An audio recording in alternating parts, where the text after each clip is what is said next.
Hello friends, we are at the SeaTac airport waiting for our flight to Boston because we're going on artist residency for 2 weeks. So we will be flying into Boston and we should land there at around midnight, which will be super fun. And then we are going to catch a bus at around 6:37 a.m. and head up to New Hampshire into the mountains to a tiny little town called Bethlehem, New Hampshire. If you watched the video from about 2 weeks ago now at this point, that posted as I was in my first week of residency, I talked a little bit about some of my plans and what I was hoping to get done during residency. I've also included a couple of other things in my luggage in case, inspiration hits or whatever. But yeah, I got here like 2.5 hours early because I was somewhat worried about security, but there was literally no line. And then I haven't flown in so long, I forgot to empty my water bottle, and the TSA agent was like, "Don't forget next time, you should remember." My passport's newer and I haven't signed it.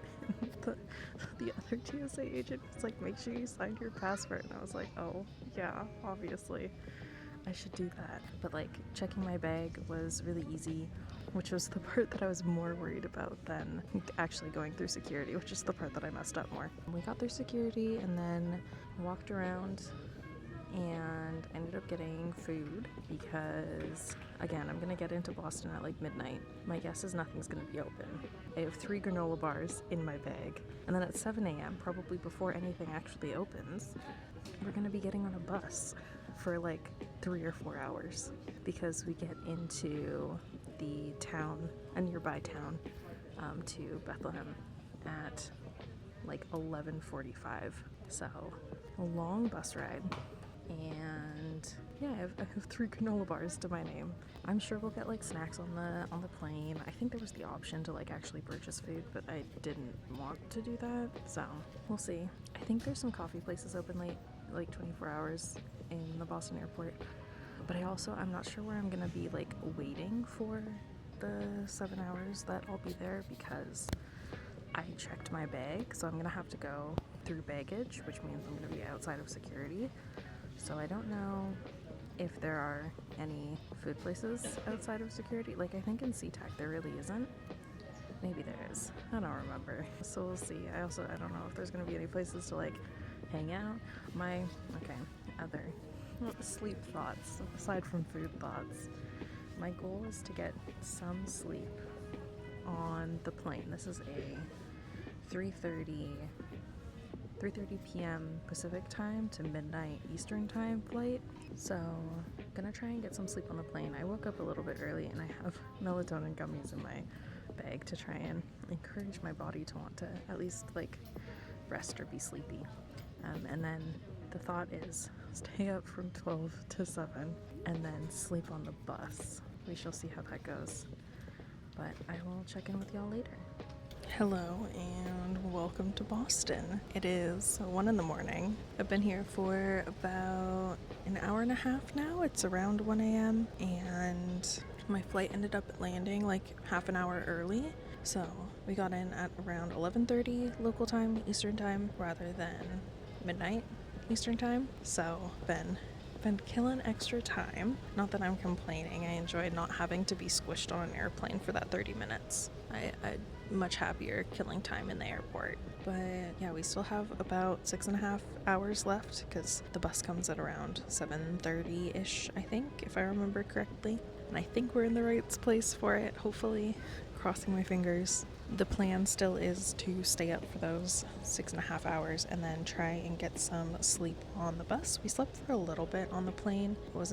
I just never sleep good on planes is part of the issue. And I thought maybe taking the melatonin gummy would help, but I definitely did fall asleep a few times and got sleepy. If I did fall asleep, it was maybe for 5-10 minutes maximum. It was never consistent. I did, however, finish my audiobook. We just started reading Legends and Lattes for book club, and I've already finished it. So that was fun, and it was really good. I I would recommend if you like fantasy and just kind of like cute stories almost.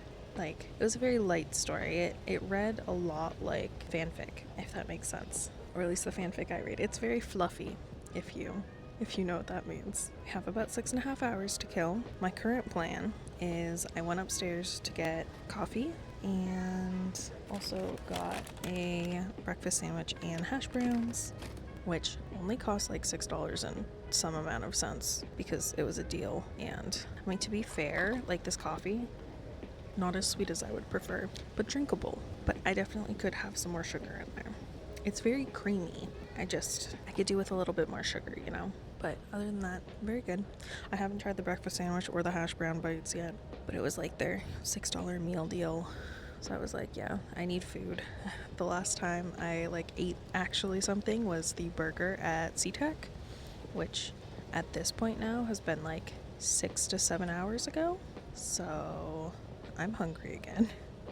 And I had a granola bar, so we are 2 out of 3 granola bars remaining. And I also ate the pretzels that they gave us as snacks from the plane. You know, I don't hate the food options. There's a couple of vending machines. There's one that's a soft pretzel vending machine that I think like either heats or bakes it for you, and it has like cheese and stuff as well. It's kind of expensive. I mean, anything that's going to be in a vending machine is going to be expensive, but you know. Oh, and then the only other thing is there was a little mouse running around earlier.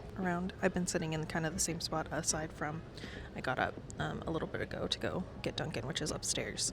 I've been sitting in the same spot since I grabbed my baggage, and there was a little mouse running around. Like, tiny little guy. I got a little bit of footage of him, so I'll show y'all that, but I don't think it's good footage. He like so desperately wanted to get outside. He was running like behind or like underneath and behind the chairs that I'm sitting on, and was just putting his like paws on the window that's behind me, because it's a floor to ceiling window. I was like, well, maybe I can like kind of herd you towards a door and help you get outside. And the easiest door to go to would be that way, but he didn't want to go that way at all. And I lucked out, and he like, there's an information desk over here that has an opening to go like inside the information desk, and he kept running there, which doesn't have an opening to the other side. And like, obviously I can't go in the information desk to try and herd him, so he's just kind of stuck there. But there was one point where he went like around it on the outside, and because there's no opening on the other side, he ended up going towards the doors over there. But there were people over there, and they freaked out and were like, mouse. Like, not in a terrible way, just in a like not expecting it, and like not a huge fan of rodents, which understandable. He kind of jump scared me when I first saw him as well. I lost track of him under some luggage carts, and he ended up running all the way back over here again. So I haven't seen him since, and I don't think I'm going to try and herd him outside, because I feel like that's just causing more stress to him, and just hope that he can figure it out on his own. I do feel bad for him, because obviously a very stressed little guy. But yeah, I'm going to watch some Dropout TV episodes that I have downloaded and eat my food, and I will talk to y'all later.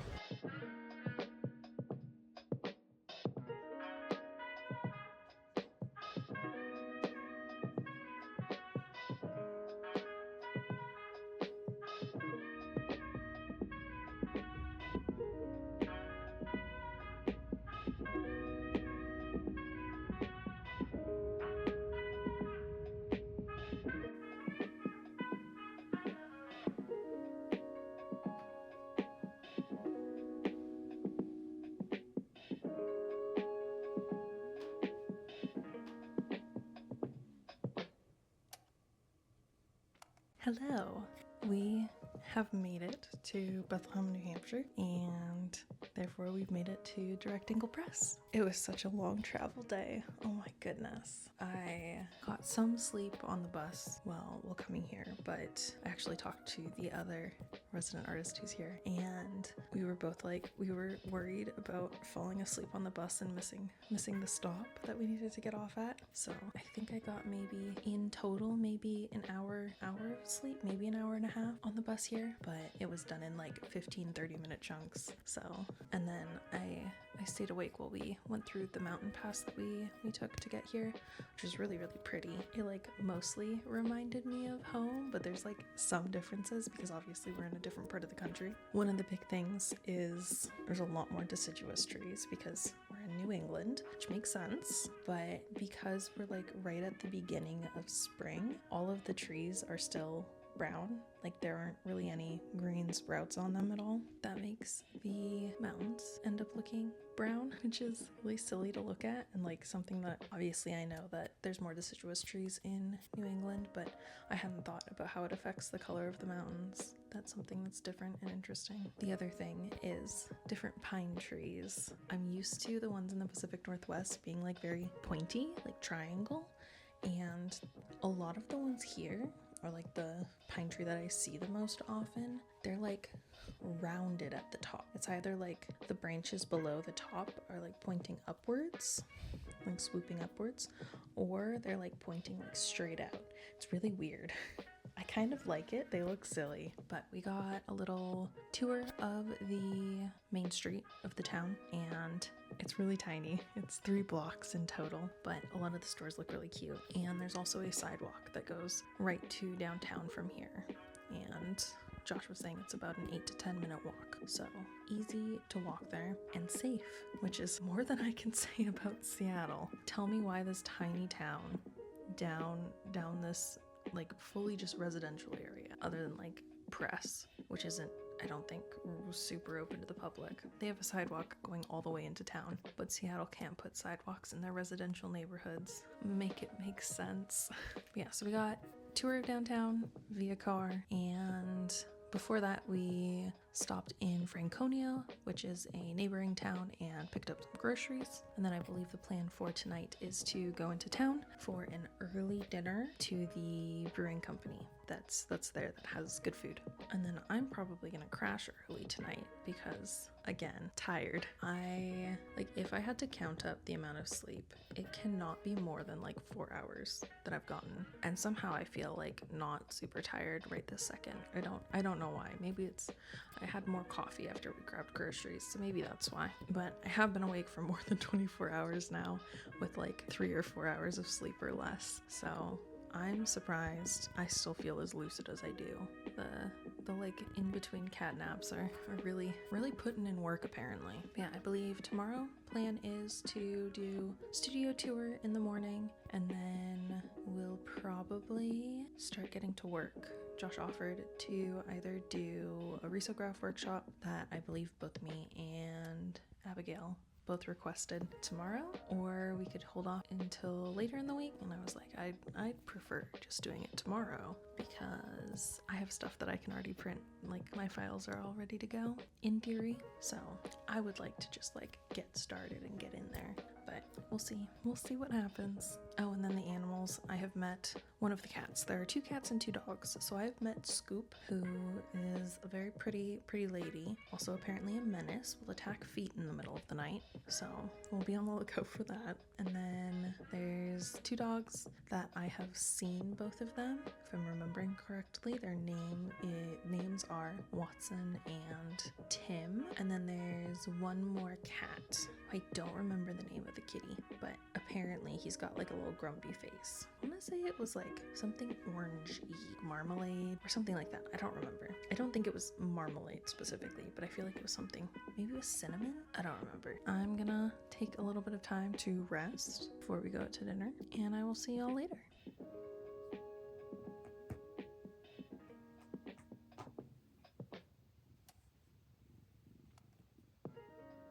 It's the next day and we're in the studio.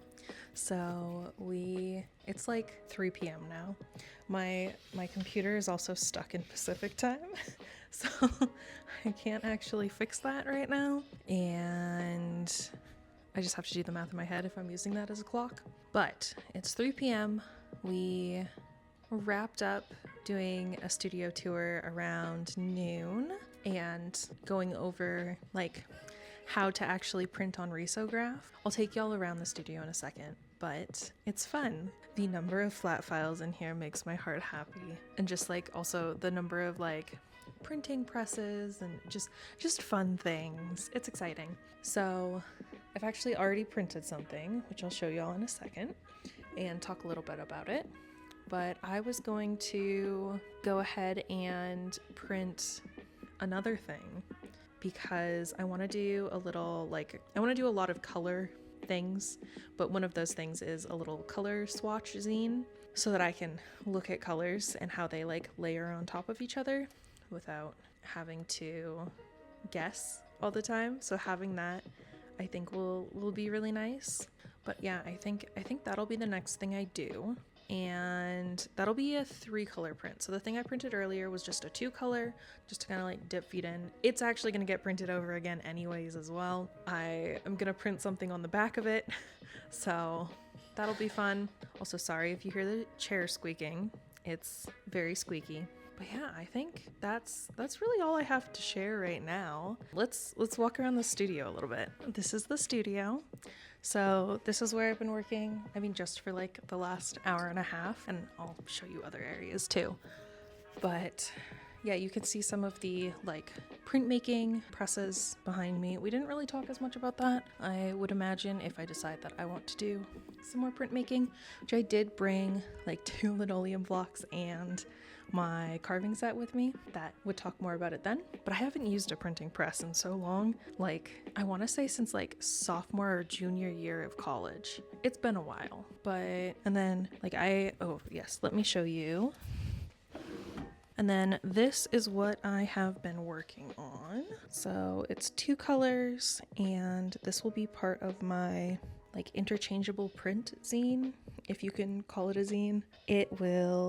It's really more of a print, but the idea is it'll be cut down to be 6 inches tall, so part of the bottom and top will be cut off. I might add an inch on the top so that like it'll hang better, but the idea is on the back, what's going to happen is little flaps like there are going to be printed on either side, and they'll be folded over, so they fold over the top of here, and each of those flaps is going to be cut in half as well. Edges will be trimmed off as well, but the idea is then you have these little flaps that will come and like cover the center image, and you can attach them. I think I'm going to try attaching them with Velcro is my thought, because otherwise like you could maybe do something with like tying things together or something like that, but that doesn't really sound ideal. But yeah, so I'm gonna wait for a day or two probably so that this will be a little bit drier, and that way I can print on the back,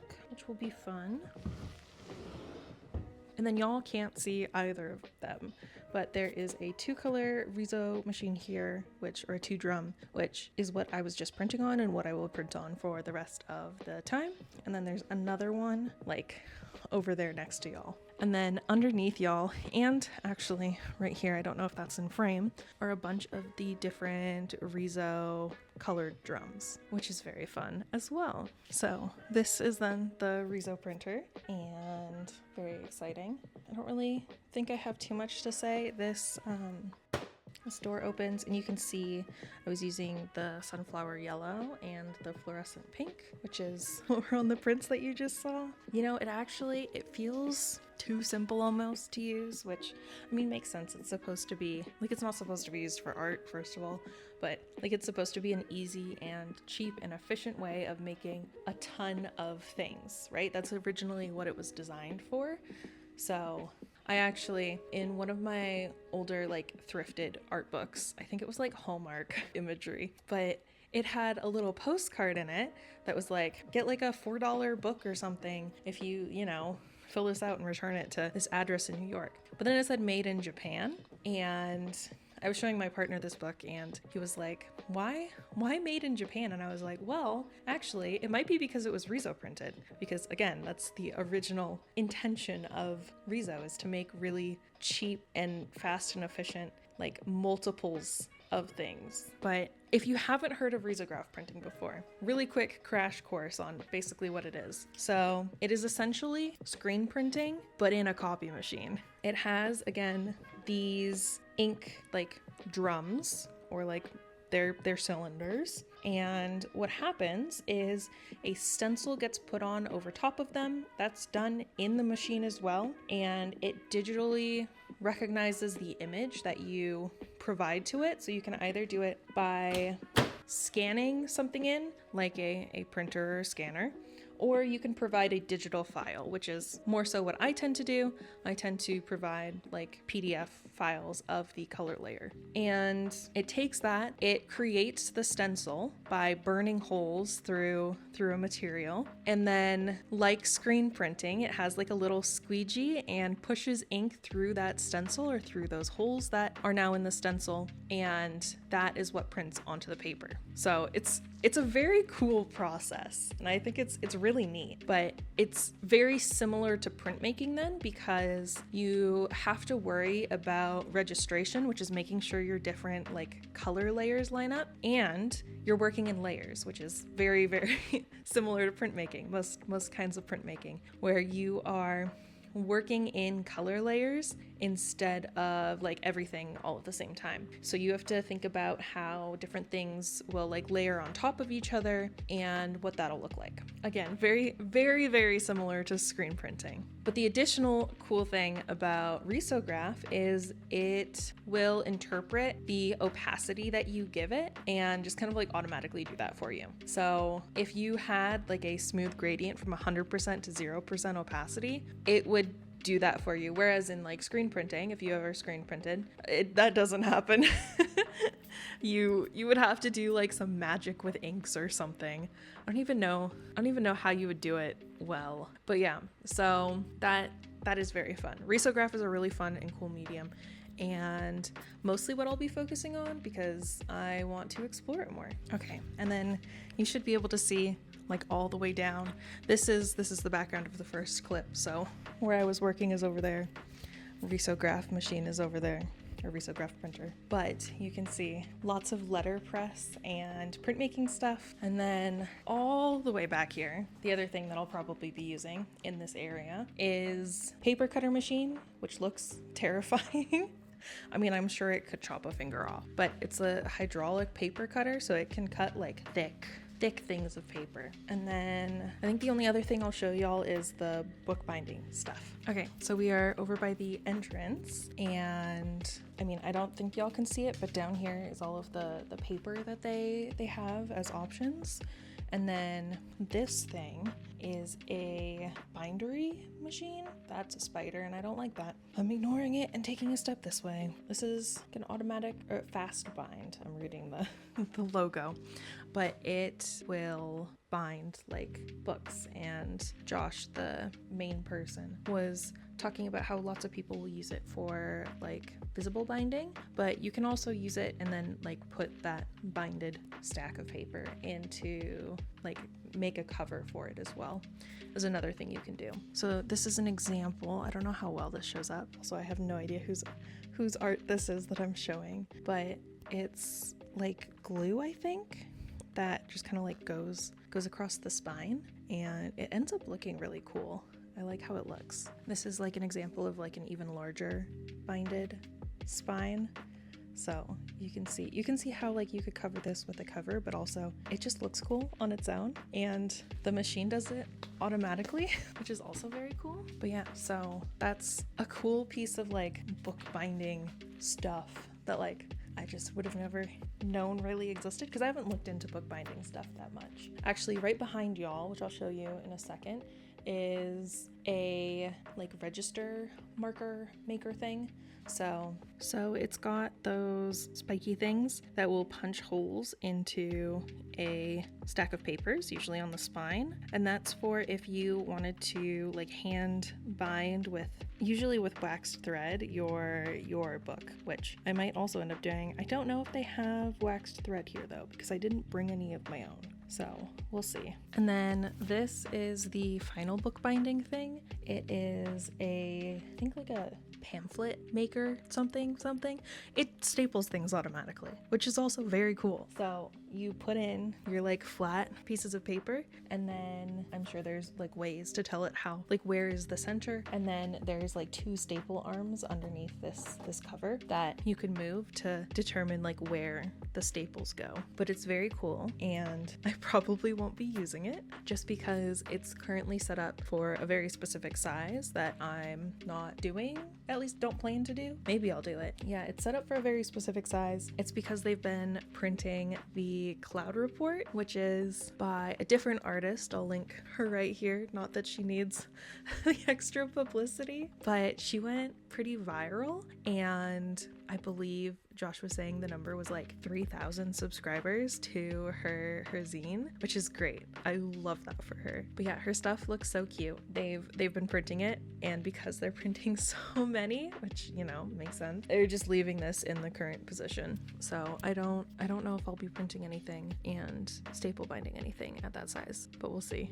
And that concludes the studio tour. I am going to print the first 2 colors for that zine that I was talking about, because I'm gonna try and do everything so that like I will wait in between so that there isn't like weird color smudging and all that jazz. We're going to print the yellow and the pink, the fluorescent pink. And something I have to decide, because actually and maybe I should have done this differently earlier, but so silly things about the way that risograph machines work apparently is once an ink drum like hasn't been used that much, it needs to like warm itself back up, and it does that by like printing a blank master, which by we I mean like the residents will be charged for every master that we use. Also charged for like paper and ink at a flat fee and number of impressions. So like every time I'm printing, I am technically spending money, but it's like a very low amount of money. But if a ink drum has been in the printer already, it doesn't need to run that cycle from my understanding, and like has been used within the last like, you know, 12 hours or so. So every morning it'll need to be like woken up and like warmed up again. And in addition to that, I learned that the inks sometimes work better when you do a darker color, like the darker color first and then the lighter color, when you're doing like a 2-color run through. So if I'm doing yellow and fluorescent pink, technically fluorescent pink is darker, the darker of those 2 colors. So you might want to run that through first and then run the yellow. But I put the fluorescent pink in the second drum, and I don't know if that matters. So I don't know if I shift it to the first one, if it's gonna know that it's been run recently, or if it's gonna like think that it has to warm it up again. So we'll consider how much I care. But then if I'm running the fluorescent pink and yellow right now, then I might just want to do all of the ones that I wanted to do, which there are multiple other ones that I want to do, and some of those require file changes, because originally when I was making these files, I was still using the idea that you want to go from lightest color to darkest color, because that limits like the amount of transfer or roller marks that you might get when you're running multiple prints. And by limit, I mean it just makes it so that they're less noticeable. But now learning this, it's like, oh, okay, so maybe we actually want to do the other way around. And it could also be that like previous shops that I was using like weren't using like the waiting time in between. And I mean, after this, I'm definitely gonna find a place in Seattle to go and print things myself, even if it's a little bit of like a commute. But like now that I know, like I'll know how I want to set up things and like print things, and printing things is pretty fast generally. So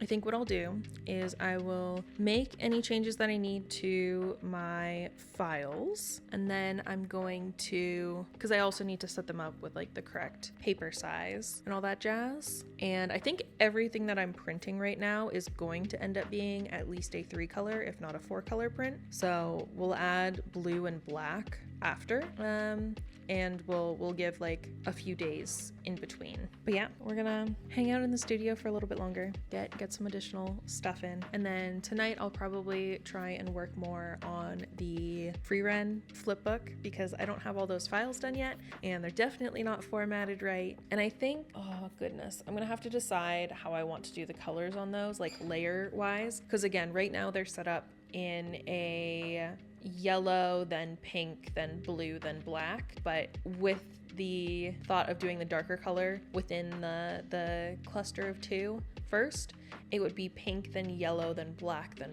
blue, which would change things because the layers of color change. Like a lot of the things, because it's yellow at the bottom, a lot of the yellow is 100% opacity. And if you move that on top of the pink, you're not gonna see any of the pink. So I would have to go in and like redo every single color, which is a lot.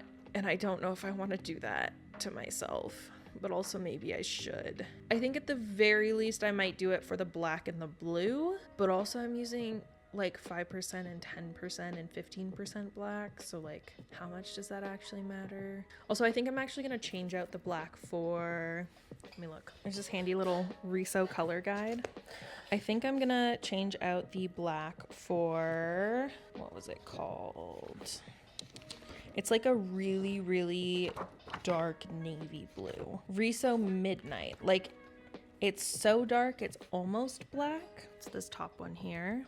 It really does have that like nighttime sky look. And honestly, if I'm using this, I don't think I need to do any layering in the color of the sky for the nighttime versions for the free rent flipbook, which honestly will be nice.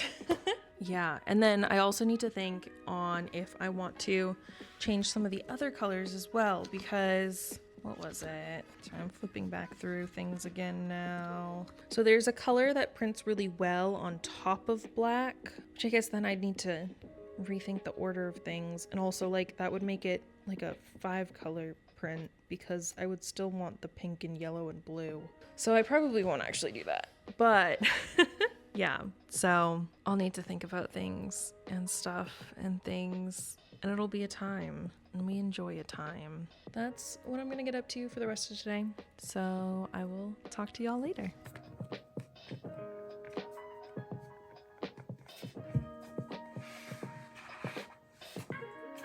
No, I'm not playing with chords.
Good morning, friends. It is Thursday, so it'll be the 4th day of working in the studio.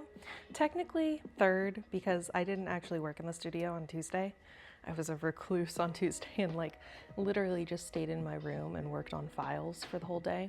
But yeah, it'll be the third day of actually working in here and printing and stuff. So printing time was cut short last night because one of the color drums ran out of masters, and while I could problem solve running out of ink, I have zero idea how to do the masters.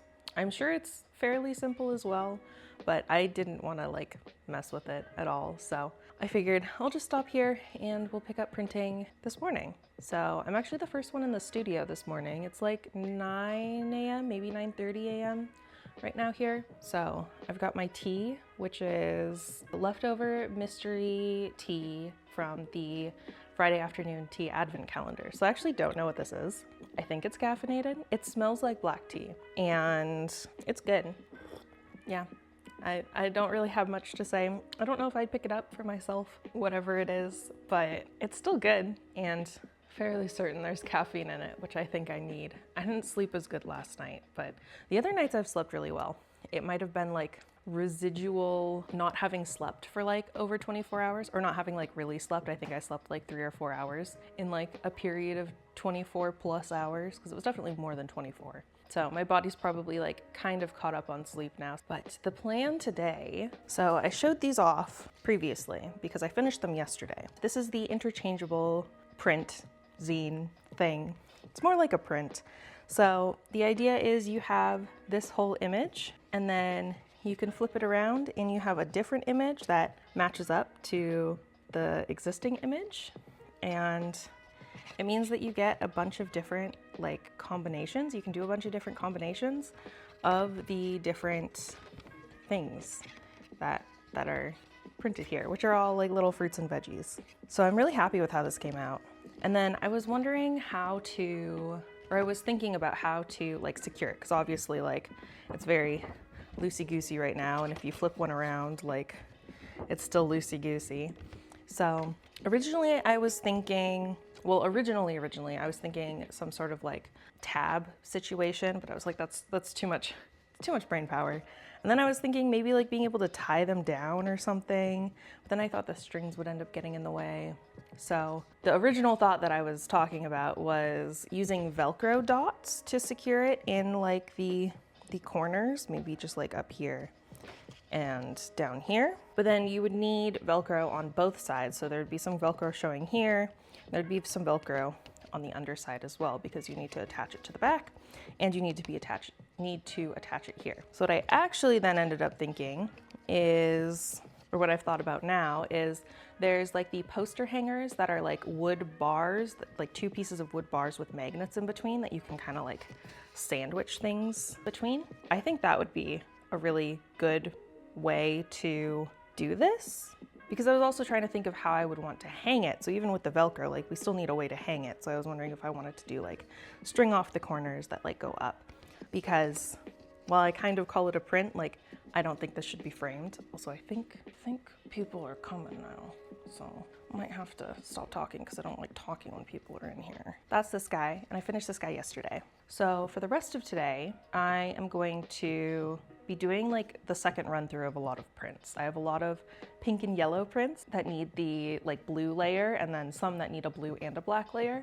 So I think we're gonna get started on doing some of those today, if things work out and all that jazz. There's also a couple pink and yellow things that I still need to finish up printing that I was gonna finish printing yesterday because the drums were already warm, but the needing more master sheets on the one drum kind of ruined that.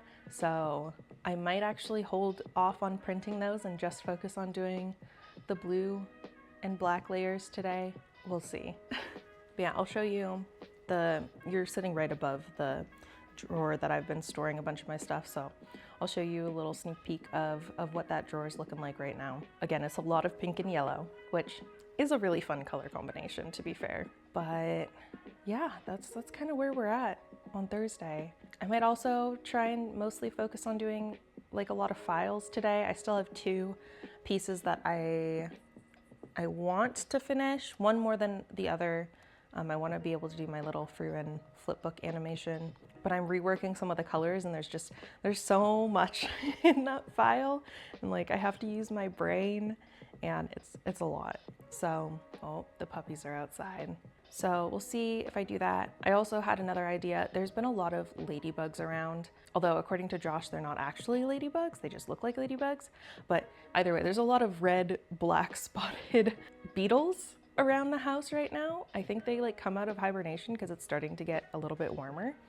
And there's a bunch in my room. And I thought about doing like a little zine that was like, count the ladybugs, and was like kind of in like a kid's book style with like rhyming, like, one ladybug on the floor, there are 2 ladybugs on the door. I've only thought of 4 rhymes so far, but it would also be a good opportunity to feature Scoop the cat, because one of the rhymes I thought of was like, there's 3 ladybugs on the mat. There's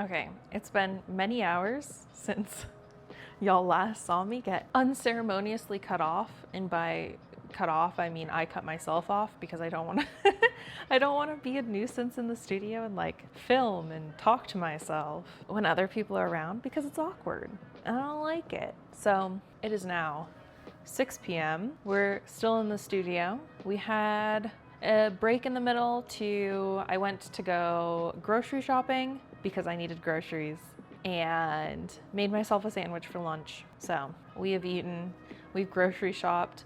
I'll probably wait until late to cook food, because then no one else will be around, and hopefully I won't be too loud. But we've also printed and finished a bunch of things, so I want to show y'all. So first of all, we have a bunch of the little 5x7 gaming console prints, and by console I mean console and accessories. But I think they came out really well. I'm struggling to hold all of them, but yeah, that's all of them. I think they came out really well. I'm really happy with the colors. I think the one thing is I overcorrected on the parts that were supposed to be yellow. So like this button was supposed to be more yellowy orange, and it ended up just being very, very pink, which is fine. It's not what I intended, but I don't think anyone would notice if, like, I think it looks fine enough that if I didn't tell you, you'd probably be like, yeah, this is a great print. And then we also have a big print. I figured a lot of the times people will ask me, or did ask me when I had my 5x7 prints that were just printed normally, if I had them available in a bigger size. So this is the bigger size for those ones, and it has all of them together instead of printing a bunch of one-offs, and I think it turned out really good. And then the other thing we have is this little zine, and we finished this off also with blue today. So it's got a bunch of the like risograph color swatches, is essentially, I mean, risograph swatches, right?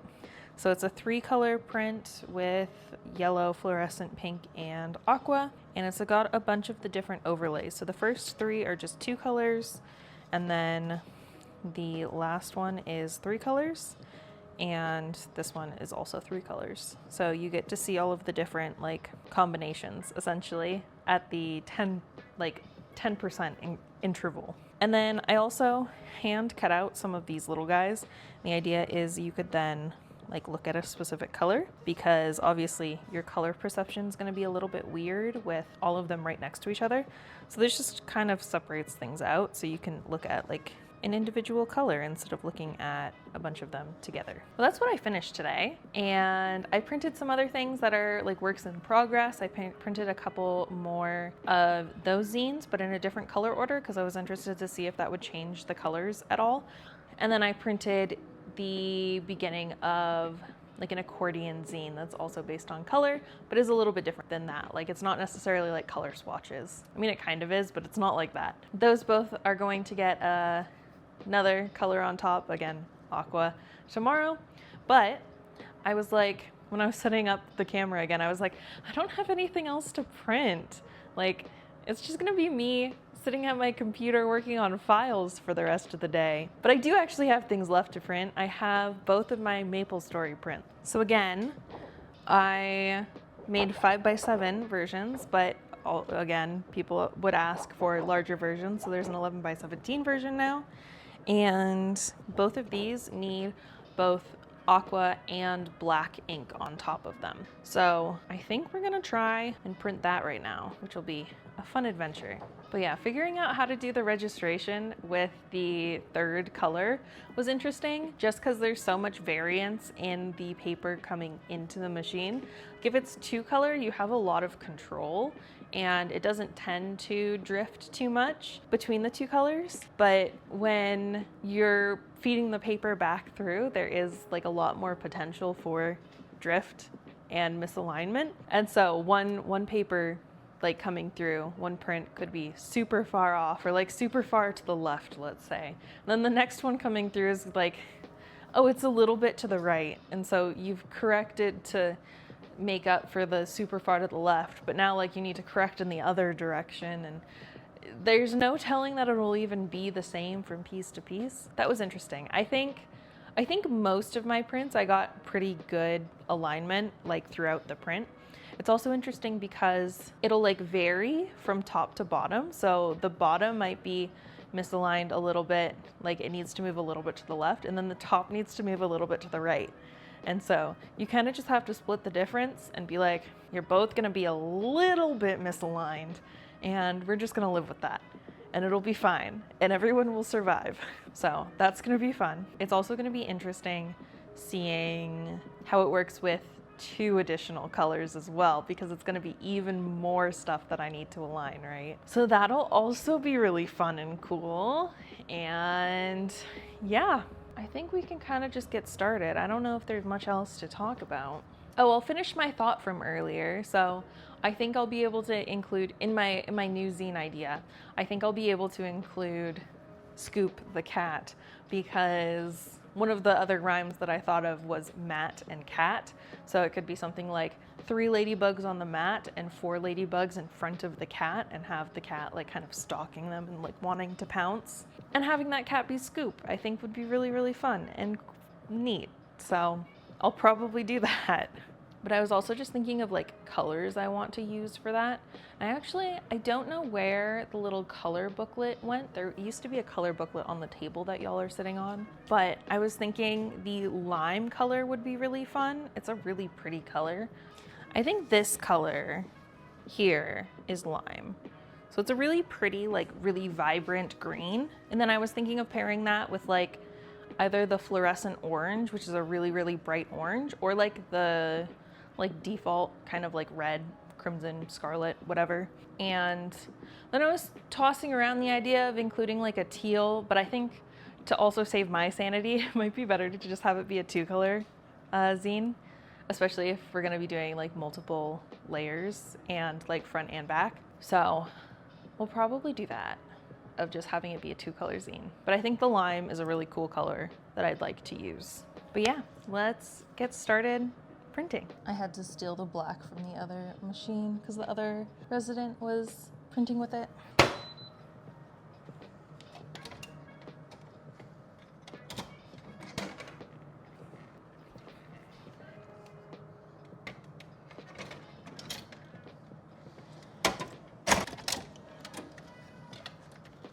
And I forgot that I actually want to swap which side the inks are on, because apparently if you have the darker ink in the first slot, it just kind of like adheres or like mixes better or something. So we're gonna do the black in the first slot and move the aqua to be in the second slot.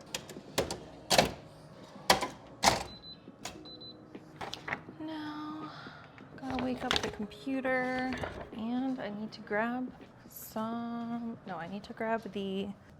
the proofs that I used previously, because those will help in matching up these new guys. We want MapleStory 11x17 black. We'll do the 11x17 first. Black, print, properties. Interesting that this shows up in the machine as gray 1 instead of black. Double check. Yep, it's black. Sometimes it goes to master making and sometimes it goes to pause and sometimes it doesn't. Really confuses me on why. I really couldn't tell you. But now we are making a master for this drum. We'll see if this one needs to be warmed up again, the aqua, because I used it this morning / midday, but I haven't used it in a hot second. The black was used by the other resident recently, so it doesn't need to be warmed up for that one. Ooh, I put it in the wrong way. Well, that's fun. Doesn't matter anyways, but a good thing to remember is actually this needs to go the other way around. Ooh, actually, I don't think this is the right file. So I think I should see some things at the bottom that I don't. So actually, we need to do the correct file. Eject, save to remove, of which I'm sure this is just absolutely thrilling content for y'all. Eject, again. Actually, do I want to do this one first or I think actually I want to do the other one first. I have more of those that I think I can waste. So actually, let's do the little ones first. I don't know if y'all can hear, like it sounds like air is happening. I feel like, and I have no actual facts on this, I feel like that's part of like the heat process to make the master, but also I could be entirely wrong. The ink is really light up here. I wonder if that'll go away in another go through. Master making, pause, output. Second master is a go. Although to be fair, that might be the might be the actually making of the master. Since I think the air part like actually happens also when it's printing.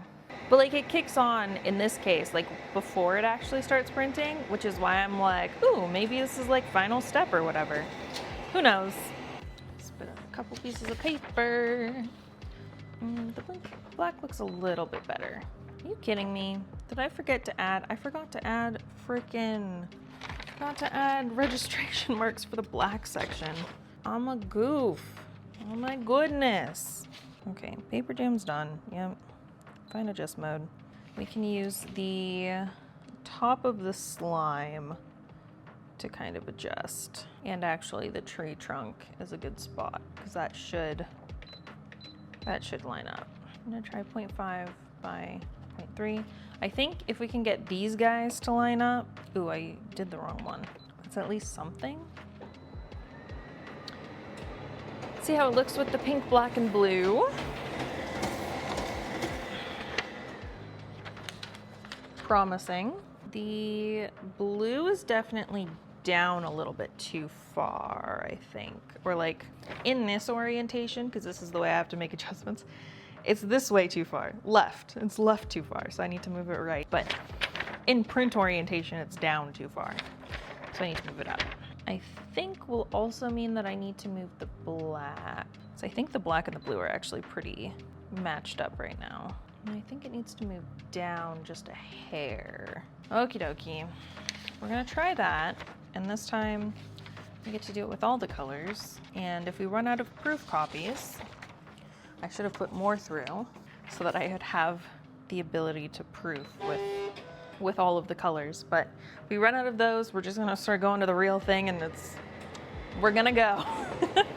So it's gonna happen. Ooh, some fun colors happening. This is what it's looking like. Actually, I'm happy with how it's turning out. Let's see. I think that's pretty decent, honestly. Like just looking at the blue, it looks like it's a little bit high and still to the left a tiny bit. But the other side looks like it's pretty spot on. Although I guess I should be looking at the yellow line in this one. Okay, what you missed when I panicked turned off my camera because someone walked in again. We're printing on the real thing, and I think it's turning out really good. I guess you can see, Up at the top though here, like things are like quite a bit off. So actually maybe I move things back down.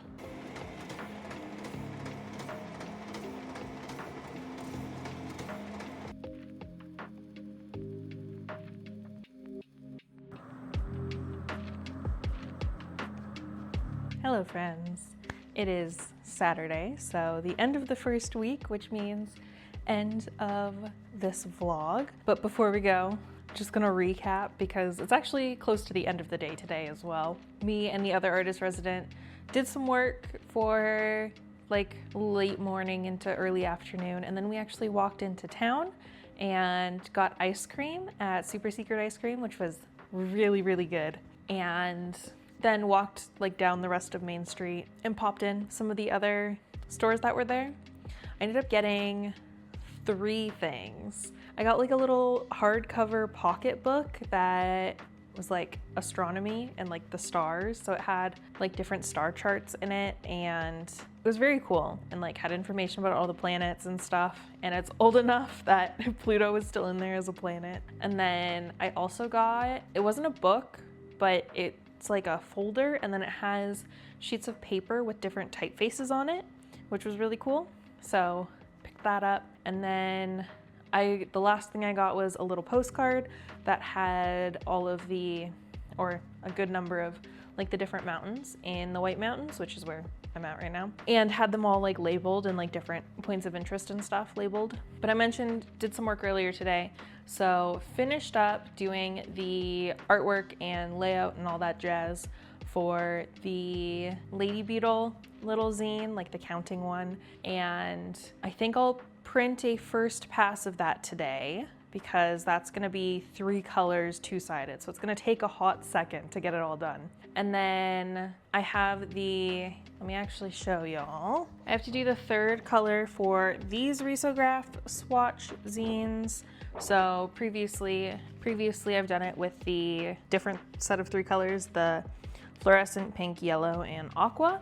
So, and that's kind of like CMYK, right? So this one's going to be fluorescent orange, aqua, and Kelly green.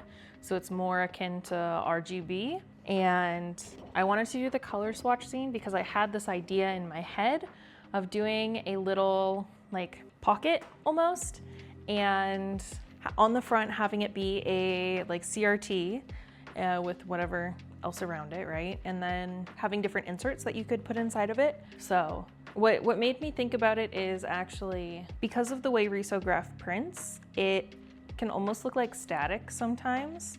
So that made me think of like the staticky CRT screens when there's like no channel found. And then I was like, ooh, CRT stuff. I wonder if I could like make little different inserts for a CRT TV and then have them all be printed in risograph. So I still like that idea.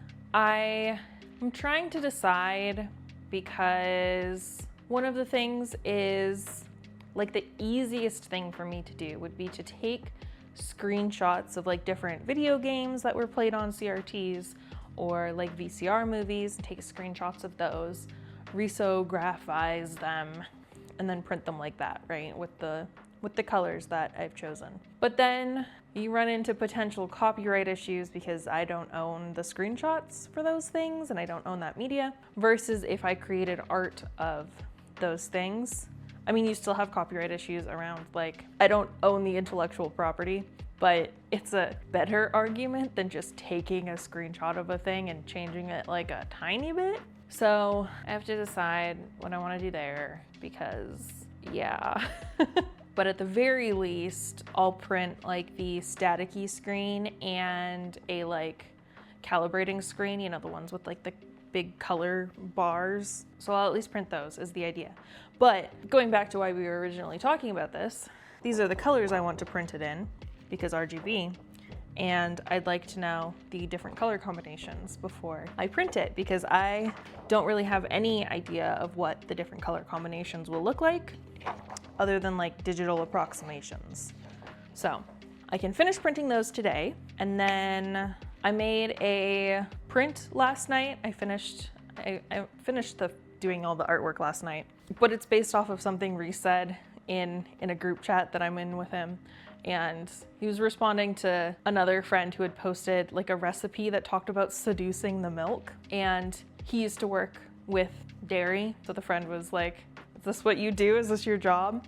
His response was, I've seduced the milk, so I've upgraded to wine and cheese. And I don't know, I think that's just a hilarious statement, and I made a little print out of it. So that'll be printed with fully different colors than any that I've used thus far, which will be fun. But yeah, one thing about all of these projects is I don't think they share any of the colors in common, other than like the CRT one and the risograph swatch zine. But I am not done with the CRT file, so I'm not gonna print it today probably, because I'd like to fuss with colors a little bit more.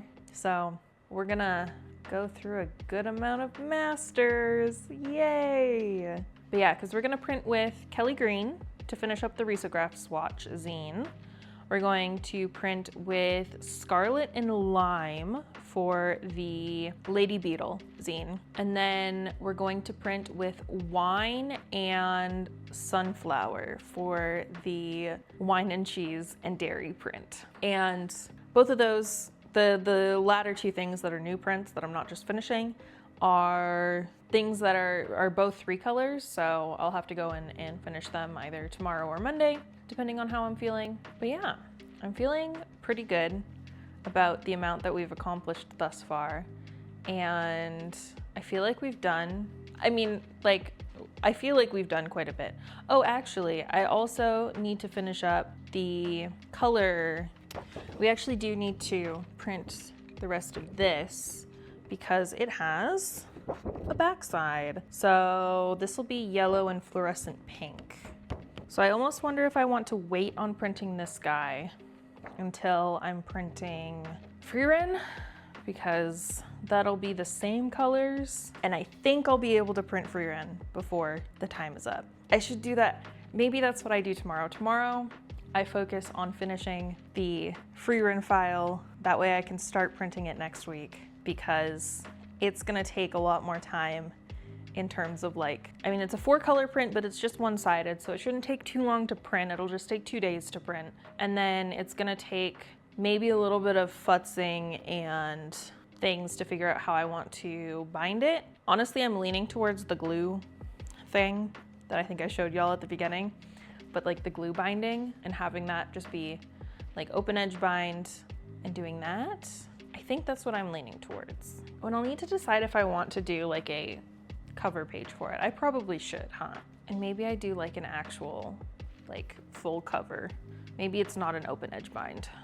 I don't know. This is why I should finish the file tomorrow so I can think about these things. But anyways, so we probably won't do the accordion zines, the color ones, today. We will finish the risograph swatch zine, and we will, maybe I shouldn't do the other ones. Like I kind of want to because I want to print more things, but also maybe I shouldn't but also I don't know if I'm gonna use those inks for anything else. Anyways, yeah, I don't know, I'm undecided. But yeah, this is the end of the day, Saturday. It was a really nice day today. It was really sunny outside, and ice cream place was really busy because of that. Tomorrow, the new resident, so a third one, the current resident that has been working alongside me is going to still be here. They're also here for 2 weeks. And then we have a new 1-week resident who's coming in tomorrow, or should be. So we'll get a group of 3, which will be fun. I actually don't know if they're planning on doing Reso or not, and how that'll work, since I know that they have a 1-color Reso printer, but I don't know how it'll work in terms of counting masters and stuff. So we'll see. But with that, thank you all for watching. I hope you enjoyed this video. If you did, consider subscribing. I post videos every Monday about my artwork and what it's like running a small art business. I'd also like to take this time to thank my Ko-fi subscribers for supporting me. If you're interested in supporting me further, you can subscribe to me on Ko-fi for $1 or $3 a month, and you'll get various rewards like your name in this video, as well as monthly sketchbooks and behind the scenes content, and monthly digital downloads of desktop and mobile backgrounds. Thank you all for watching, and I'll see y'all next time. Bye!